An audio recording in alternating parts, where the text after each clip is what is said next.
first learned about the program 2 years ago when the group of students came and they did their presentation in the auditorium. And I was like, wow, that looks really cool. I should definitely apply and do that. So we had a lot of meetings. We got together with the group a lot and we just all hung out and got to know each other, so we were prepared to go on a trip together. It's kind of wild because they're so much more technologically advanced than we are, and that was kind of weird to see because whenever I would think of Israel, I would think of it as a desert. And so when I got there, I was like, wow, this is actually not just a desert. My girl's name was Gaia, and we still talk all the time. She first texted me because I originally had a different girl, but she dropped out of the program. So she texted me first and was like, hey, I'm your new match. And I was like, well, great, another one. And it turned out to be really great. We still talk all the time. It was super fun when she was here. We matched really well. I think they thought it was fun because they would always come home from their little adventures that they did during the day because we had to take midterm tests while they were here. So we couldn't skip school. And they would always come home and talk about how fun it was. So I think they really enjoyed it. I think my most important takeaway from the experience is to just be positive even when things keep changing, because there was a lot of plans that we had made that got changed. But like I said, I travel a lot, so I'm used to things getting changed around when traveling.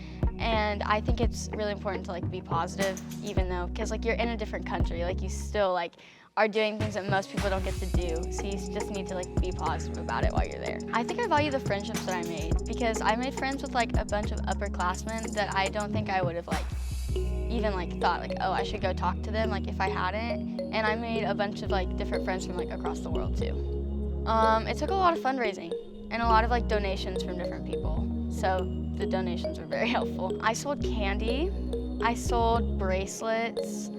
Oki donated a lot of money to us, and so that was really helpful to get me and other students to get to go, because if Oki hadn't donated, then I'm sure a majority of us would not have met the financial requirements to go. I think I definitely became more outgoing and independent because me and my friend Nolia, who also went on the trip, in the airport back, we would just run around and be in the first group, and we were we got it, guys, we're gonna take everyone through it.